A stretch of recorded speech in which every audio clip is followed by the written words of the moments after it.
Castlevania is a story that has been told thoroughly from beginning to end. We have an inciting incident, we have our main conflict, and we have a resolution. You know the story. Dracula comes back every 100 years, and it's up to the Belmonts to stop him. It's a pretty simple timeline, all things considered, with only a handful of games not being considered part of the timeline. Legends is notorious for being retconned by Lament of Innocence and actively rejected by Koji Igarashi himself, and the Lords of Shadow games are a reboot continuity. The crossover games are obviously non-canon for multiple reasons that should be obvious, well, maybe except Grimoire of Souls, but that's still on the fence. And then there's these games: Circle of the Moon, Castlevania 64, and Legacy of Darkness. All three of these games share something in common. Yes, they were all made by the same developer, being done by the Kobe division of Konami, but there's something else they have in common. And that is, nobody seems to know if these games are canon or not. You see, with the other games I've listed, we've had a concrete answer regarding their canonicity since they've released, save for Legends since that game was blatantly retconned, but you get my point.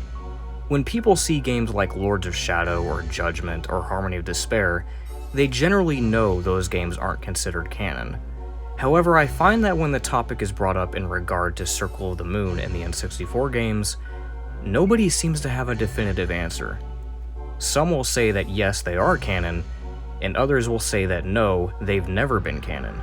Or you'll even get some people that say that they weren't canon originally, but that they've been added to the timeline later on. Nobody can seem to adhere to a solid answer. And that's what I'm setting out to do today, to see if we can put an end to this debate once and for all, and see how we got here in the first place. Because trust me, the history regarding these three games is much stranger than you'd think. The year is 1997. Symphony of the Night had just released, and Koji Igarashi was currently taking over as the new creative lead for the franchise. It was during the Tokyo Game Show of this year that fans were teased with a sneak peek of a game simply titled Castlevania for the N64. By the way, this isn't the only time a Castlevania game was titled Castlevania. As a result, fans and media alike unanimously agreed to label it as Castlevania 64 for clarity. This game wasn't being directed by Koji Igarashi, and was instead being worked on by the KCEK or Kobe division of Konami, and I'll explain why this is such a big deal momentarily. Now, what's interesting about the build-up surrounding this game is that the general consensus was that Castlevania 64 was superior to Symphony of the Night for the sole fact that it had 3D graphics. This mindset stuck around for a long time back then, where 2D sprite-based games were often seen as bad or outdated, whereas nowadays, sprites have essentially become an art form and are often utilized in many indie games to this day. It just goes to show you how truly revolutionary 3D was back then. Anywho, Castlevania 64 is rather infamous for releasing in an unfinished state in order to meet deadlines. This would mean having to cut 2 playable characters from the game entirely. However, later that year, Konami would release Castlevania Legacy of Darkness, which was essentially the finished director's cut version of the game, featuring the 2 cut characters as mentioned prior, being Cornell and Henry. Legacy of Darkness is mostly seen as a prequel since the main character of the game is Cornell, whose story takes place 8 years prior to the events of Castlevania 64. Just 1 year later, this same team that had worked on Castlevania 64 and Legacy of Darkness would unveil a new game at the Tokyo Game Show of 2000, being Castlevania Circle of the Moon on the Game Boy Advance, slated for a 2001 release. It even came with a playable demo that allowed you to play as both Nathan Graves and Hugh Baldwin. However, the option to play as Hugh was sadly absent from the final release. This was actually the first Castlevania game on the GBA, and was met with overwhelmingly positive reviews at the time, and was even nominated for Best Action Adventure Game as well as Best Game Boy Advance Game of that year. Despite this, however, Koji Igarashi would later reveal that he did not like the game, and was rather dismissive of some of the gameplay elements it offered, such as the DSS card system, which I find kind of ironic considering Igarashi directed the Sorrow games as well as Order of Ecclesia, that share very similar mechanics, but that's neither here nor there. Now, this is where the discussion of canon starts coming into play. At the time these games released, the general consensus was that they were to be treated as part of the main timeline. However, sometime in 2001, Igarashi would release a statement saying that Circle of the Moon in the N64 games would be removed from the timeline in order to respect the wishes of the developers, who originally intended for the games to be side projects from the beginning. This statement is strange to me. If the games weren't meant to be canonical to begin with, why did Igarashi have to remove them from the timeline? That implies that he himself was willing to have those games be a part of his timeline, but backpedaled once he realized that the developers didn't want that. Anyway, I know what you're thinking. There's our answer. The games were never canon to begin with, so case closed, right? Except it's not. You see, this statement would be challenged again in 2006 with the release of Portrait of Ruin. In commemoration of the 20th anniversary of Castlevania, Konami offered a pre-order bonus package that came with the game. This bundle included things like a soundtrack CD, an art book, a game case, a collectible stylus, and a timeline poster. This is the thing I want to talk about. You see, on this poster, the main timeline of Castlevania is covered and explained, from Lament of Innocence all the way up to Dawn of Sorrow. But there's something else on this timeline. Do you see it? That's right. Circle of the Moon and the N64 Castlevania games are once again back on the timeline. Okay, what's going on here? First they were treated as canon upon release, then Koji Igarashi removed them from the timeline, and just 5 years later he adds them back to the timeline again, despite the developers allegedly intending them to be non-canon. Now, I do want to call attention to something important, and I would be remiss not to address it. You may notice that even though Circle of the Moon and the N64 games are on here, they lack a proper description of events that tie them in with the other games, almost like they've just been slapped on after the fact. The speculation for this is that maybe Igarashi added them reluctantly and didn't want to step on the toes of Western fans, or maybe that he did want to add them to his timeline, but just didn't know how to, since he didn't work on those games. We don't really get a definitive answer.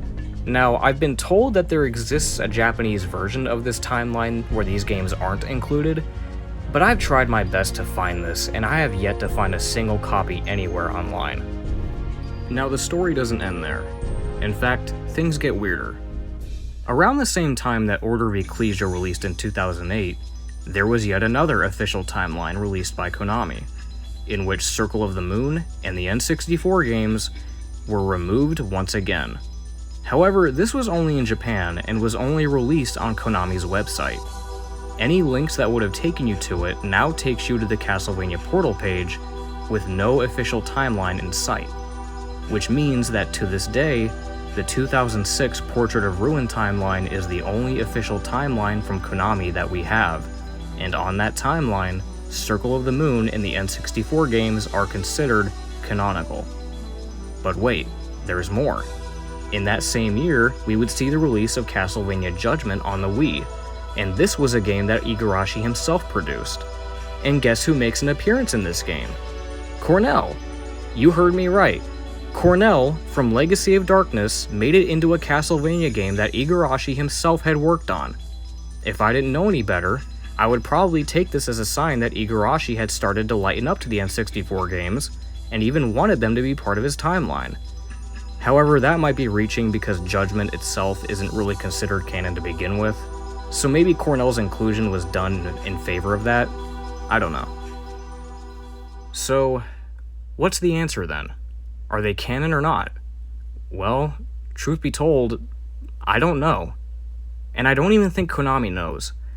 See, I was hoping that with the release of the recent Castlevania Advance Collection, Konami would finally shed more light on Circle of the Moon and its placement regarding the timeline.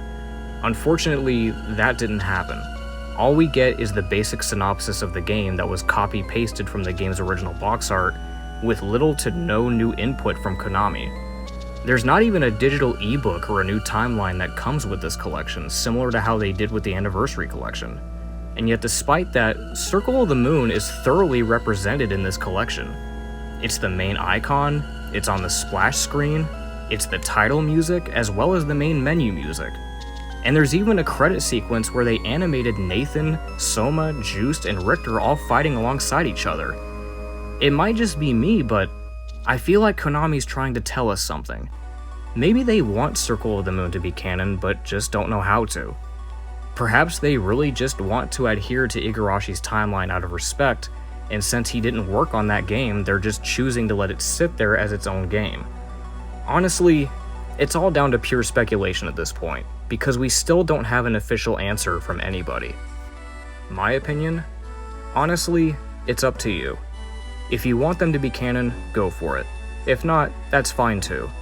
See, what makes this discussion so interesting is that unlike games like Legends where you have obvious contradictions to the timeline, or Lords of Shadow where it's an obvious reboot continuity, Circle of the Moon and the N64 games don't really have anything in them that would make you assume that they take place in a different timeline or that they even contradict anything.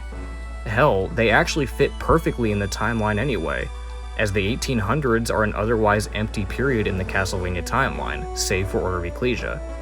That's why I always tell people that it's fine if you do wish these games to be canon. In fact, I honestly believe that their existence enhances the story of Castlevania even more.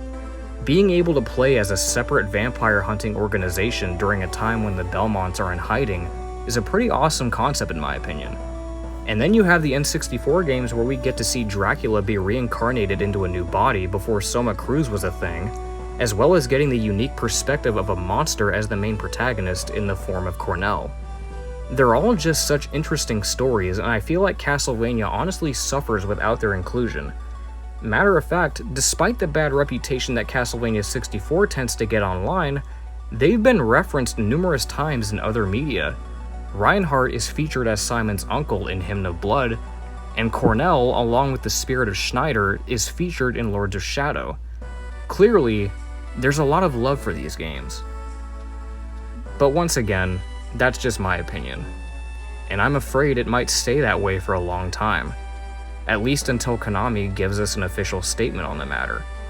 But until then, it's all up to you.